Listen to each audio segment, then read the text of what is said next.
topics and opinions expressed in the following show are solely those of the hosts and their guests and not those of W4CY Radio, its employees, or affiliates. We make no recommendations or endorsements for radio show programs, services, or products mentioned on air or on our web. No liability, explicit or implied, shall be extended to W4CY Radio or its employees or affiliates.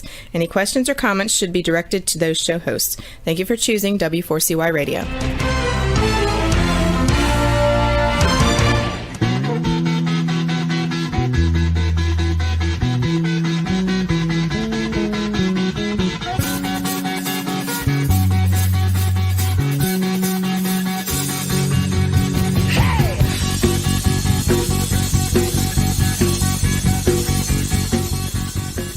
Welcome to the Camping Show. I'm CW Getz. It is Wednesday, January 5th, 2022. Got to get used to saying 2022.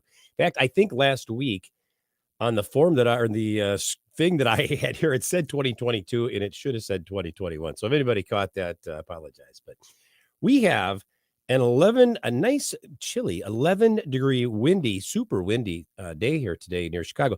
I think it was like 45 mile per hour, wind gusts. And I think we got every bit of that, maybe a little bit more. So it is chilly here. My co-host Willow this evening is on assignment adventuring up in Minnesota, Duluth, Minnesota, I believe. So she'll be with us again here soon. But I'm with you solo here tonight. So it's just me. Tonight's episode is brought to you by Campground Views, making camping easier, by Rutabaga Paddle Sports, providing time on the water, and by Novacraft Canoe, connecting with nature since 1970. Tonight's episode is water purification for adventuring with my special guest, John Wright.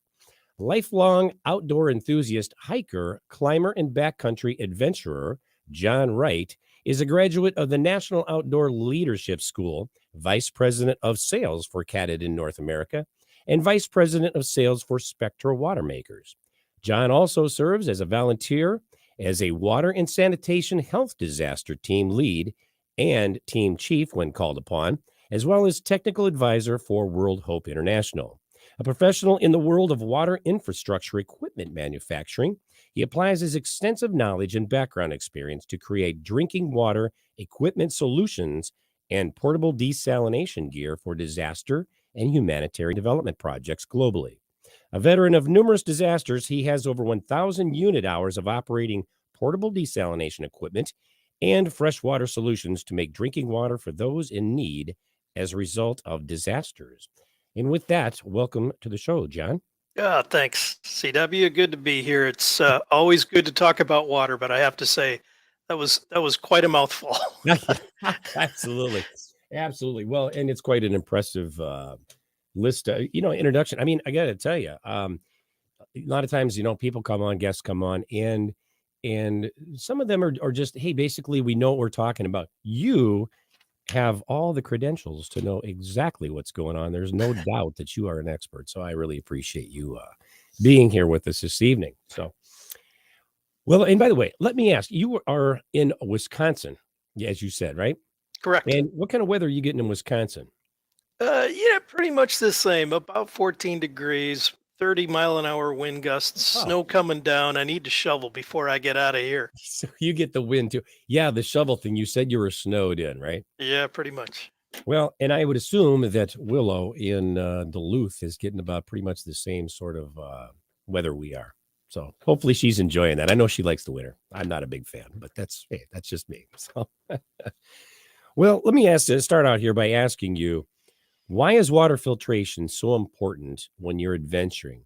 I mean, the beer commercials advertise the land of sky blue waters and pure as a mountain stream, right? So what's the deal there?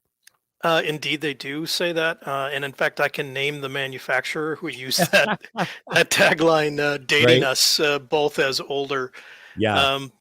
Yeah, here's the reality. The reality is, in our backcountry adventures, we really never get to know what's in the water until we have a problem. Oh, yeah. We're talking about microbiological contaminants and very, very small, down to 0.001 microns in size. And so it literally takes a water lab for us to really know what's in the water. Now, experienced backpackers will have some intel. There will be stories about Giardia in the area. There's some intel that we get, and that's helpful. Yeah. But the reality is, we never know what the contaminant is, and that those contaminants can really ruin the trip. And not Yeah. only that, these can create life-threatening situations. Dehydration is the a very most prevalent response, issue that comes with a serious contaminant. And dehydration in a backcountry scenario is not fun. No. Yeah. So, yeah, we just don't know what's in the water, and in almost all cases, no matter what the water source is, there's going to be some bacteria. Okay. And it may not be enough bacteria, or it may be friendly bacteria, but all water has some kind of biological profile in it. And that's what Interesting. we're trying to address, is just we're trying to find a basic sanitation protocol for simple backpacking that isn't too time consuming, that isn't too complex, Mm-hmm. that just assures that we get home safe and that we have Yeah. fun. Yeah. And you don't have a lab out in the middle of, wherever you are. So you can't test anything to know. So really, what do you do other than address the potential hazards there?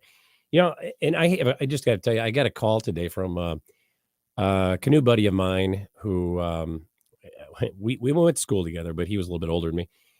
He was a serviceman, and on 2 occasions, he went out and drank water that smelled fine, uh, tasted fine. To my knowledge, this is what I got from our conversation. It tasted fine, smelled fine, but he got seriously sick on both occasions. And he said, never again. Yep. Always when in doubt. And I have to think, what, who would take a chance? Is it worth it? Would it be worth it to you, John? Well, this is our quality time. We're in the backcountry, we're decompressing, we're re-engaging ourselves, we're clearing our minds, and having a really serious medical situation come up, or what could be a serious medical situation, just diminishes that whole effort. And Yeah. again, if we can find a simple protocol for sanitizing the water, then absolutely, that's a great idea. Yeah. And to your point, yeah, I mean, it can be crystal clear, beautiful blue water, and still have a viral infection of some kind, which is so small that it would take an electron microscope to see it. Yeah.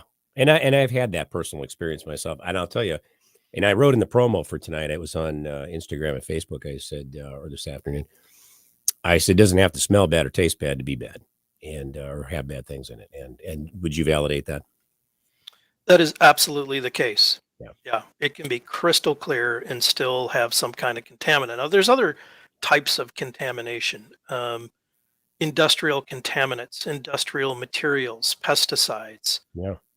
nitrates, things of these nature, which are really fairly easily removed.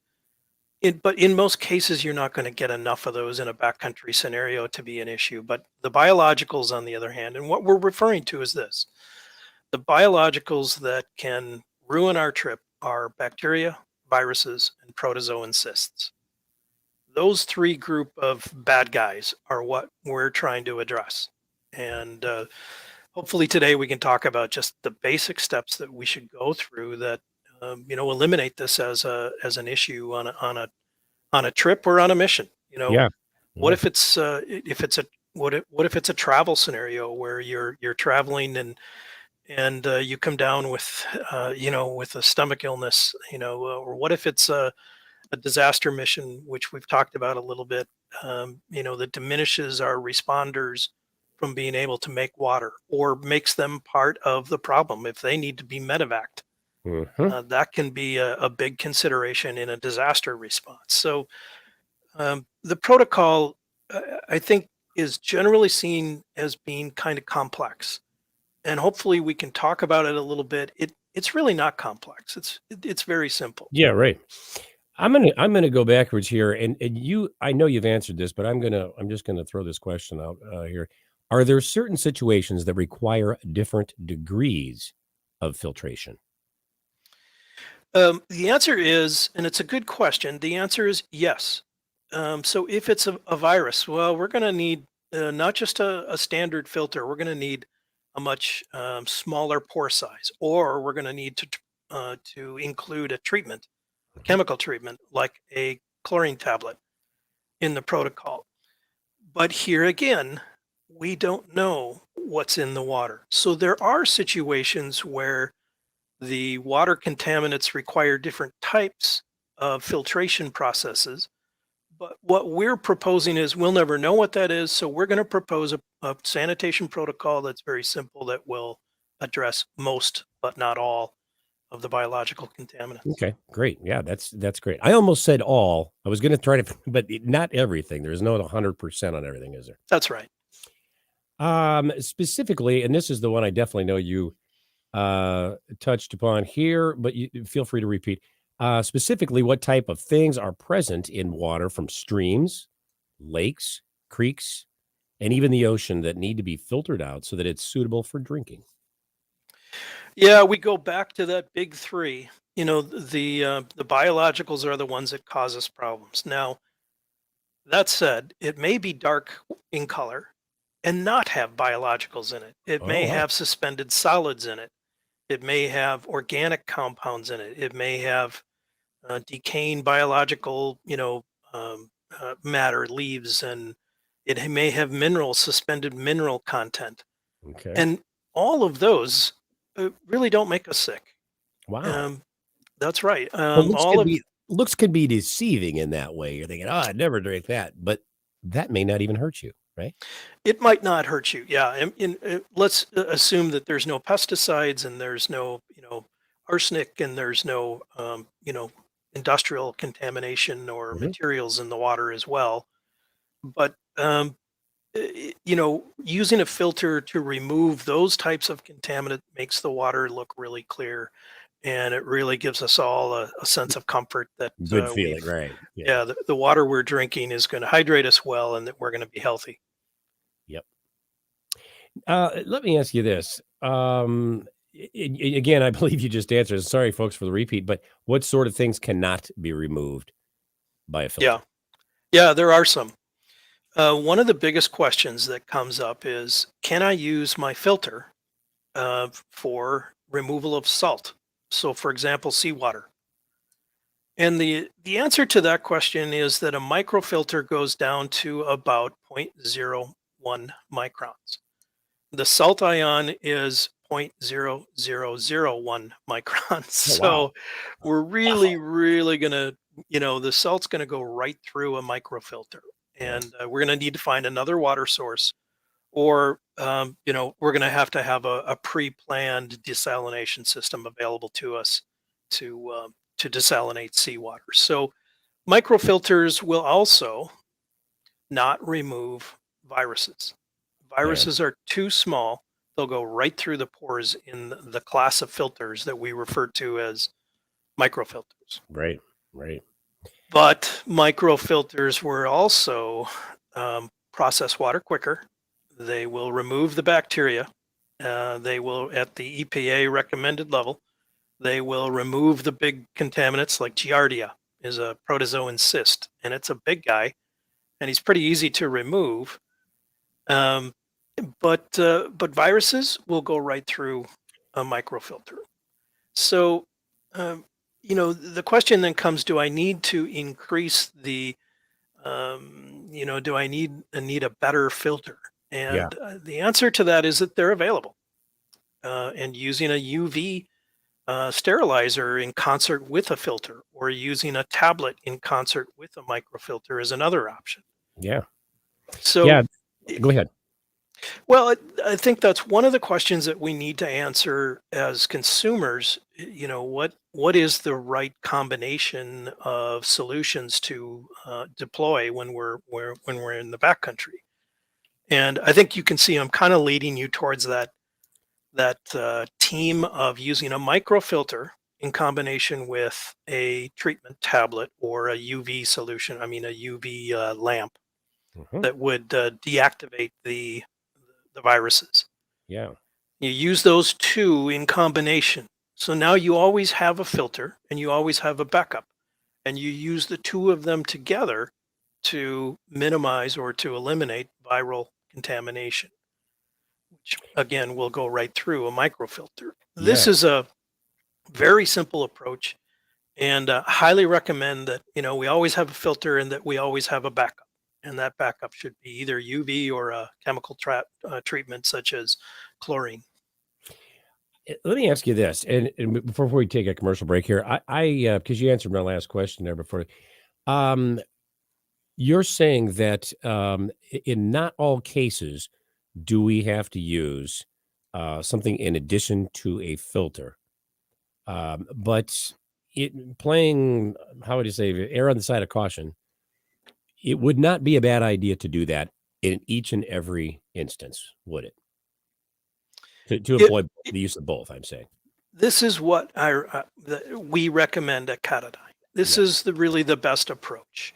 Okay. Is this eliminates the possibility of viruses creeping into our world. Let's think for a minute about a water bottle that is used, right now in Wisconsin by a friend, and then I drink out of it. And what's the Mhm. first thing that comes into your mind in that scenario is COVID. Mhm. And that's where treated water can help us to remove cross contamination of COVID. Now, COVID's not waterborne, but if someone who is infected uses my water bottle, then I'm infected, Mhm. unless there's a treatment in the bottle that prevents that. So you can see how having a chemical treatment along with filtration, this is your all around toolkit that Yeah. will really take care of just about every contaminant you can, biological contaminant that you can think of. Yeah. It is very cool. We had a question here, and I just want to throw this at you. Where did it go?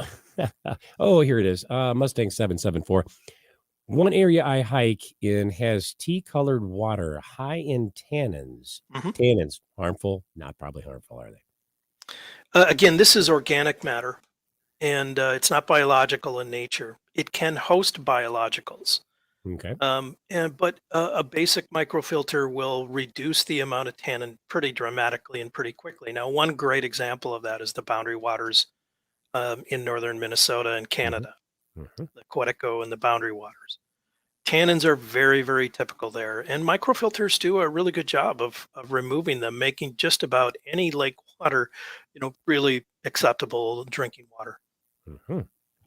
I'm going to mention that when we come back, and I'm going to ask you about something that I was informed of when I was in the Boundary Waters last year. But right now, we're going to take a break, but don't go away. We'll be back with more of the Camping Show on W4CY Radio and Talk 4 TV after these messages.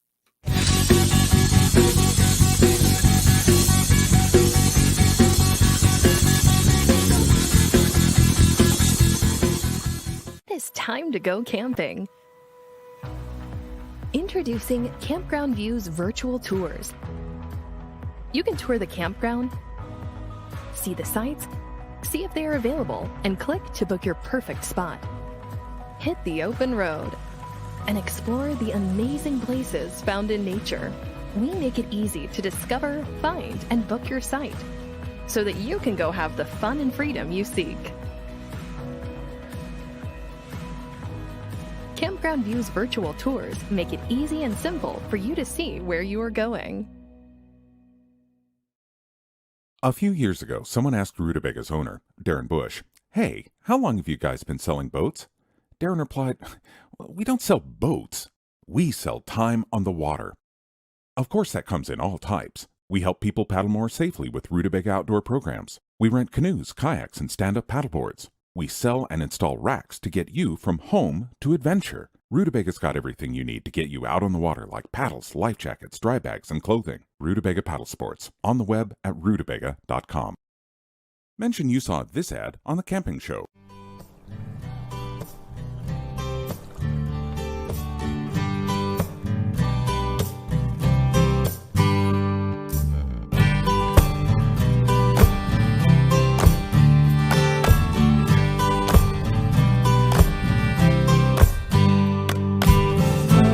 Duluth Pack is handcrafted for every lifestyle, making memories since 1882.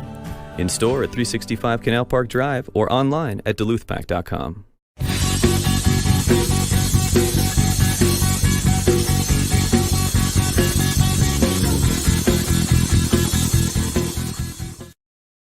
And we're back with our guest, John Wright, here on the Camping Show. John, just before the break, I said I would mention something to you.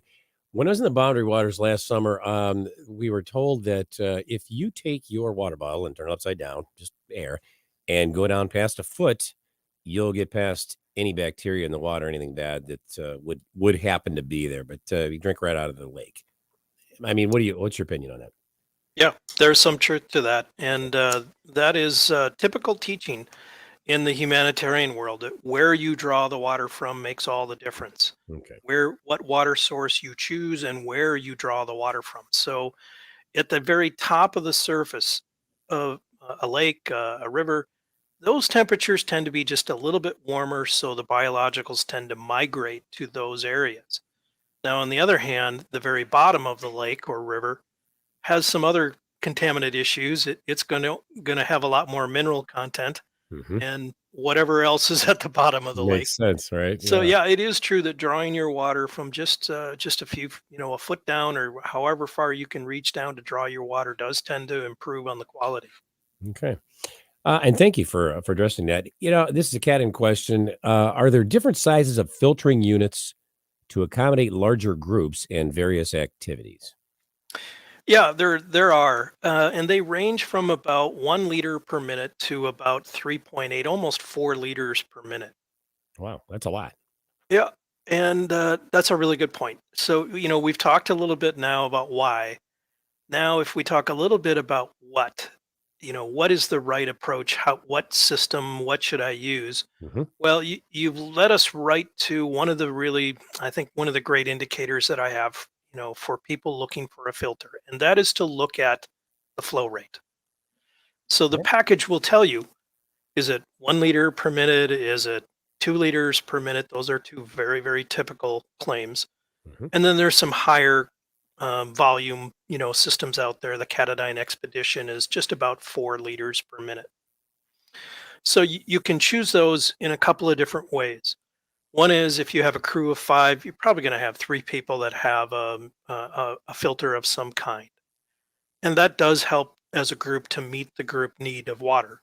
Or you can carry a single larger system like the Expedition, very typical with river trippers and where you have larger groups and you have a higher need for water. The Expedition meets that need, but it'd be really typical for a group to really bring 3, 4, personal filters to meet the group need. Yeah. In my experience, because I always have things fail. It doesn't matter how many times I go through them here and make sure everything's going, working properly before a trip. Inevitably, something's going to fail. So I take, I hand the filter, and we're gonna have pictures here in a minute. I'll tell you which one I have. I don't remember the name of it, but it's the metal one. Then we have the gravity flow system, and that we use at camp. If I'm in the boat, I just want to draw water off fill up my water bottle while we're paddling. That's the one, the hand pump that I use, or the hand filter. I mean, that I use. I always think it's a good idea to have 2 of something that is very essential and really life-saving. Really, potentially can be. Yeah. On a trip. And I think that a water filter qualifies as that. And I also have 2 of the UV units, which we're going to be talking about. So leading into that, is there a way to be certain that the water filtering unit and the UV units that we're going to talk about are each working properly? How do you know? Yeah, there are some ways to know. And again, a water lab is not really one of the options. We can't really do testing in the backcountry.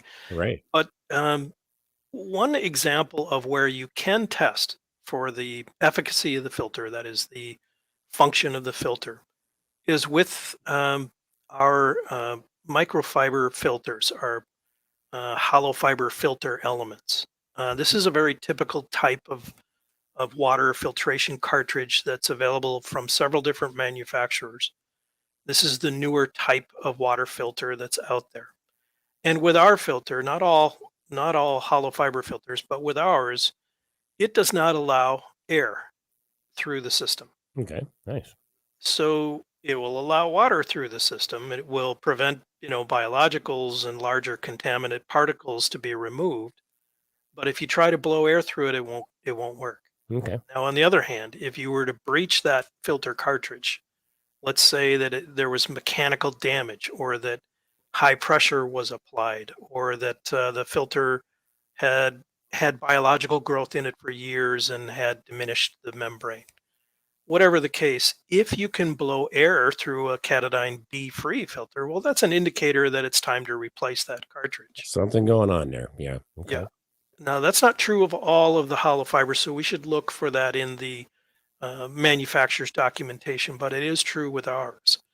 You can test for it that way. Now, when you go to UV light, now, Katadyn manufactures the SteriPen UV sterilizing pen, which uses UV radiation to inactivate biologicals. And so it literally is a light bulb that lights up, and it runs for 90 seconds, and bam, it's purified water. All the biologicals have been inactivated. Mm-hmm. There are indicators on this electronic device. So there's an LED indicator on some of those devices that will tell you, this didn't work right. And Oh, wow. Okay. and of course, you always have the light bulb itself. The UV is a light emitter, is essentially a light bulb. And if you don't see light, that's a great indicator that your batteries are dead or that something else has been damaged. So there are some devices that give us, an indication that Okay. they're still working. Now, what solutions are there if you experience problems with either your filtering unit or your UV unit while you're out adventuring in the middle of nowhere? Yeah. What do you do? Well, first thing that you do is you go to your backpack and you find your Micropure tablets. This is your backup. Remember, There you we go, talked right? about this. Yep. I'd like to hear that you have some treatment tablets in your I gear do at for a fact. CW. Yes, I do. That's great. Yes, I do. That's great. That's number one. Number two is that we really need to understand the filter. Maybe have some parts with us. Maybe have a diagram with us so that we can do field repairs if needed. One of the typical things that we will do in the backcountry is clean the filter element. And each manufacturer has its own process for cleaning, and we should really observe those and really adhere to whatever the manufacturer advises in terms of how you clean it. But And you know what yeah, that is before your trip. exactly. Don't Yeah, learn it. is I go, we got to figure this out. yeah, you don't want to learn that in the backcountry when you're thirsty, and Right.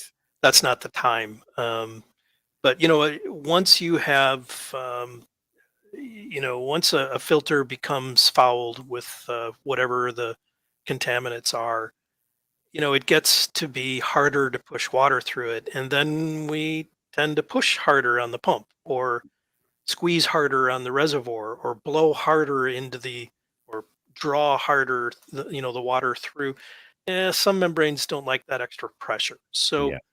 it's really not the time to understand how to clean your filter. But you can dramatically increase flow rates by just doing a little bit of maintenance. So, for example, with the Katadyn B Free, it has a very, very simple protocol of just removing the filter element from the reservoir and swishing it out in either clean or dirty water. Either way, it's going to release the solids that I've collected in there and release them so that it's free to flow again. So, Yeah. I think you just answered the question. What are the most common mistakes people make when it comes to using a water filter and a UV purification unit for purifying water? I'm going to address this one question here, and then we're going to do another break. Colleen and Johnny Kuhl. I always mispronounce it. I'm sorry, guys. What system do you recommend for well water? And I'm assuming they're treating this water before they put in their water bottles and things like that, for what they're doing. yeah. Well water is one of the great sources of water on this planet. It's cold enough that bacterial growth is very limited. It may have a high mineral content in it, and that's what we all think of as that beautiful taste of well water having Yeah. iron in it, or whatever the mineral content in the area is. Um, but if you're using that well water in a backcountry scenario, then again, I really would encourage our backcountry people to use a microfilter in combination with a treatment tablet. If, on the other hand, it's a daily use scenario where you're using that water at a remote cabin, for example, or if it's a campsite, a remote campsite where you have a well installed, you maybe don't need to take all of those steps. If it's a well, it's probably got some testing that goes with it. And if it doesn't, then the county probably has other nearby wells that have been tested, and you can see that data online. So there are a couple of ways to check that. Just a basic ceramic filter drip system is what I would recommend to if you want to clean up your well water. And so this is just a ceramic, we call them a candle, and water will flow through that very, very slowly. That's why it's called a drip system. And it'll drip into a clean bucket on the bottom, the upper bucket being the dirty water, and the ceramic elements are in the dirty water, and they will clean it up. And we also offer a carbon component filter that will remove and absorb any, chemicals, pesticides, and improve the taste of the water dramatically. So that is called a drip system. Katadyn makes one. Other manufacturers have them too. And for a remote cabin or campsite, that's a great scenario. Interesting. And thank you for addressing that question. All right, we are going to take another break here. Don't go away. We'll be back with more of the Camping Show on W4CY Radio and Talk 4 TV after these messages.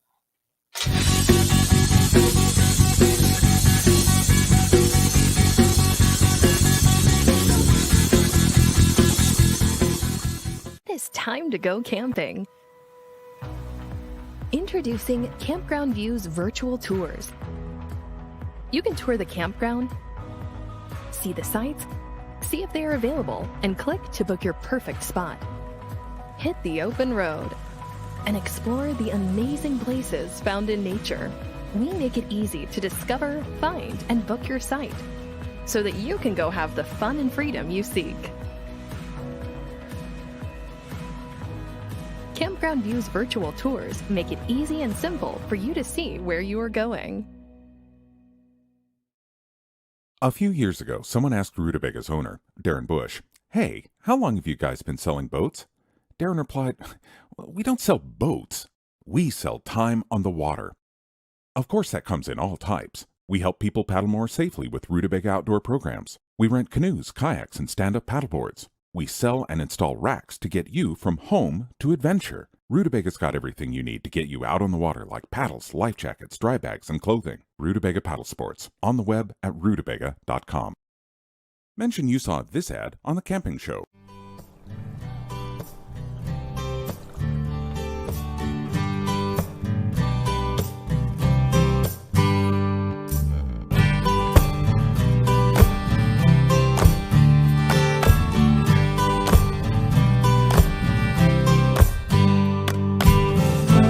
Duluth Pack is handcrafted for every lifestyle, making memories since 1882. In store at 365 Canal Park Drive or online at duluthpack.com.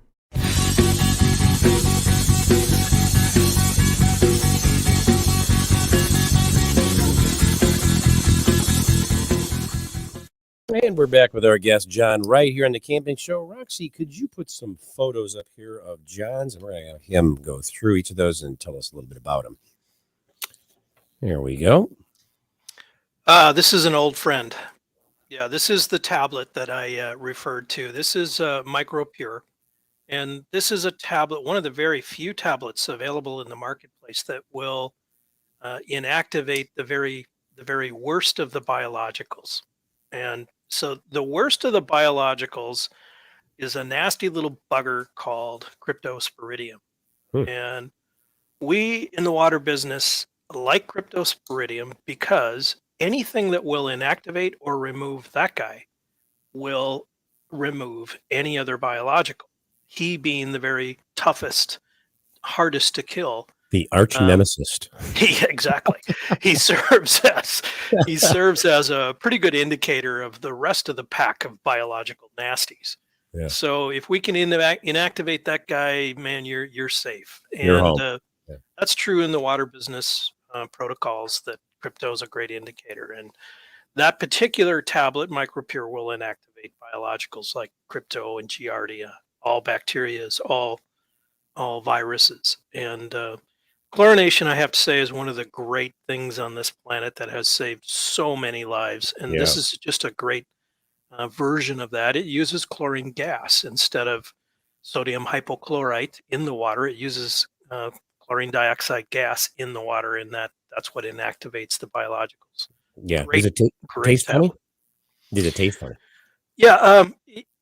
Immediately that? after the wait time, if you open the bottle and drink immediately, it definitely has a chlorine taste to it. Okay. And it is a little bit stronger than, say, tap water. But as that off gases and you leave it open for a minute or two or later in the day, you actually at times won't taste the chlorine at all. Dissipates pretty well. That's very good. Very good.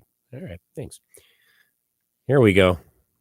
Yeah, and this is one of the great solutions. UV light will inactivate crypto as well as all the other biologicals. And the beautiful thing about this is that it leaves no taste. Yeah. There's no chemical in the water. It doesn't add anything. It only inactivates the biologicals. So where you're really looking for a quality water, great tasting water where there's no chemical treatment and no filtration, it works just beautifully. And travel is one of the great applications of a SteriPen. So this is literally, you saw it, a pen-sized device that uses a battery to create 90 seconds of UV light. And that UV light does what it does so well in inactivating biologicals. It does 90 seconds and bam, you can drink that water right now and it doesn't leave a taste. I love it. That's a purifier. It gets all three classes, and it gets all three classes at the the protocol level. There's a water purity protocol that we all observe and adhere to, or most of us. And and actually SteriPen does meet that standard. Yeah, I love that thing. Yeah, and this is where we apply the same kind of UV light, but with this unit we use kind of an LED screen that guides you through the process. Interesting. So it'll tell what's you. this unit called right here now? This is the Ultra. The Ultra. Okay.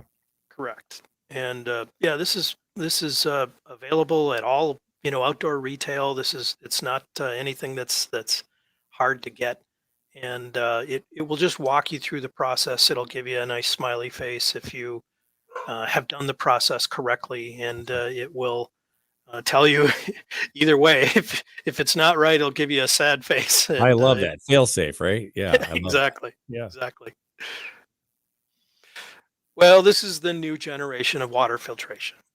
Okay. This is the one that gets talked about on the Appalachian Trail and on the Pacific Trail. This is the one that is most compact. It has the highest flow rate in its class. This is a hollow fiber filter element. What's the name of this again? This is the Katadyn Be Free.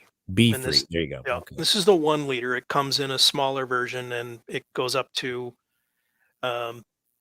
we have a 3 liter and a 6 and a 9 liter version as well. Okay.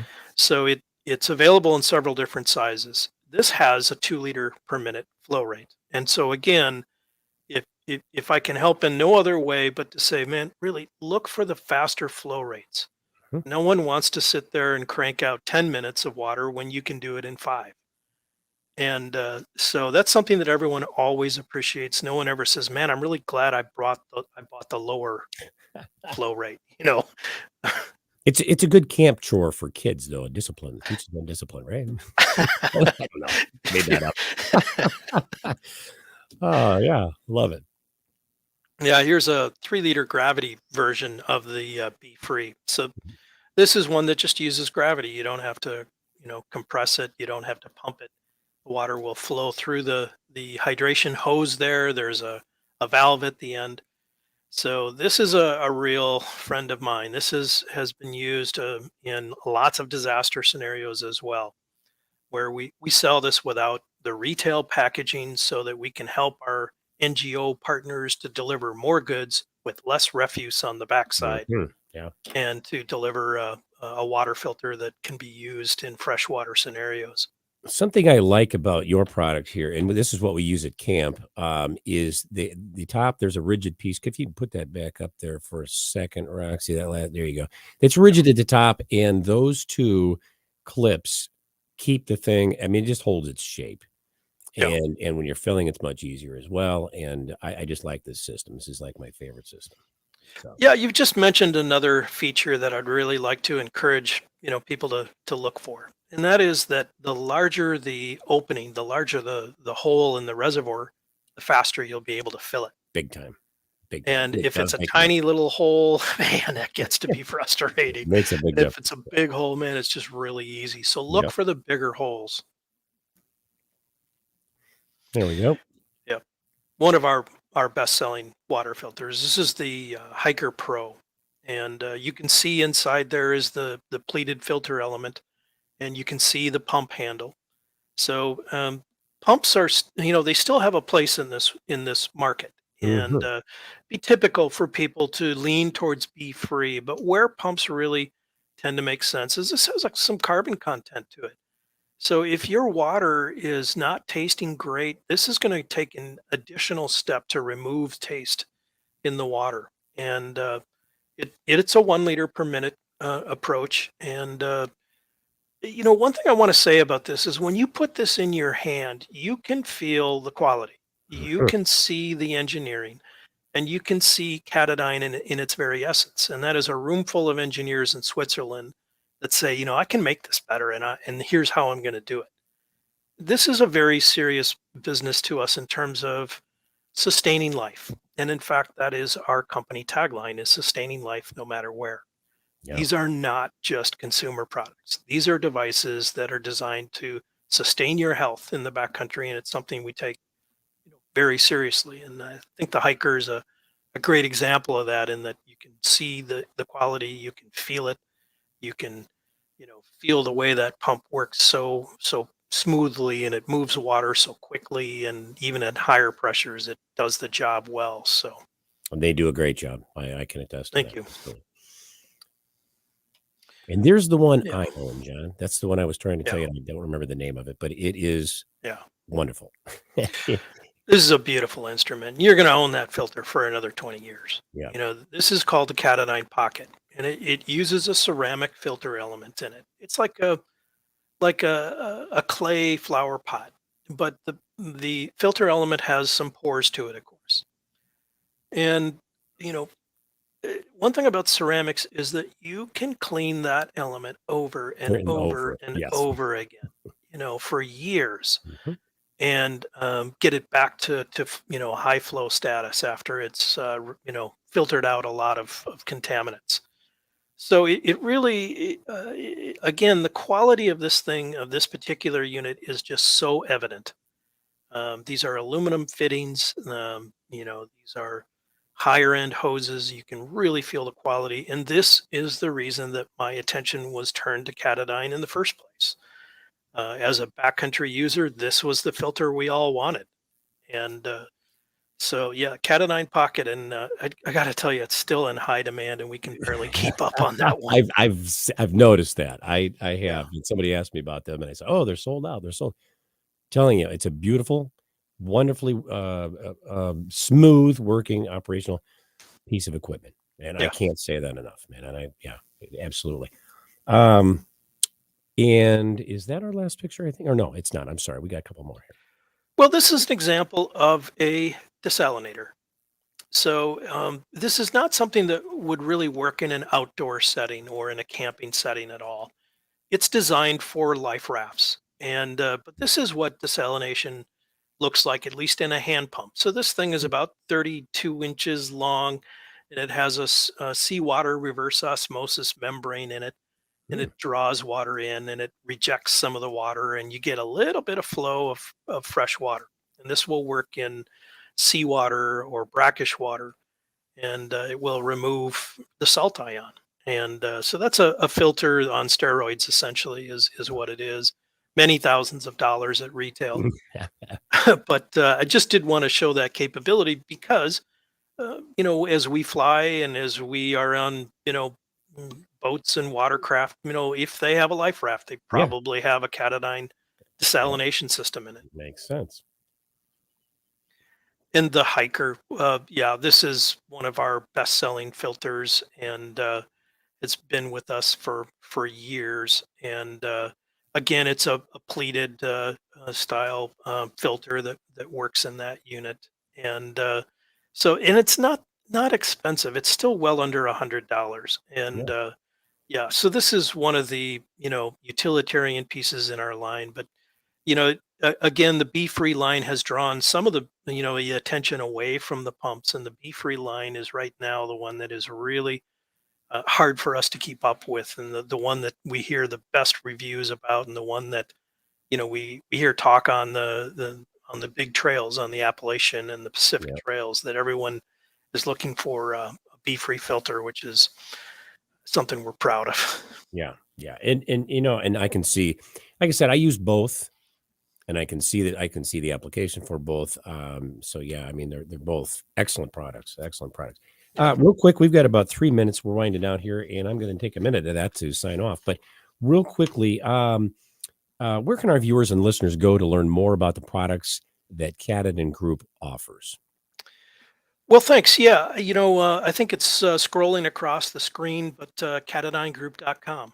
And that will take you to our global web page, and then you can drill into wherever you are on the planet, and you'll find retail outlets that will work with you. We're in we're in Rutabaga, and we're in REI, and we're in Bass Pro and Cabela's, and we're in all the specialty outdoor stores. So we're very easy to get at. Yeah, All the right places, so to speak. right on. Yeah, that's fantastic. Well, I want to thank you, John, for being my guest here on the Camping Show this evening. It was absolutely a pleasure having you here. Well, it's always a pleasure to talk water for me. I appreciate the opportunity, and I hope we can help you in the future in your backcountry trips.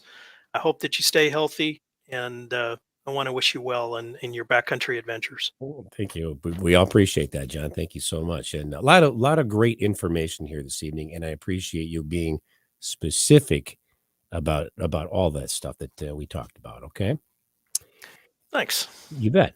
Like to thank our sponsors, Campground Views, Rutabaga Paddle Sports, and NovaCraft Canoe for bringing you tonight's show. Be sure to tune in for next week's episode, Tasty Recipes for Winter Camping with special guest Kevin Callan and Kevin Ride. Until then, thank you for tuning into the Camping Show. This is CW Getz reminding you, learn more, do more. See you next week.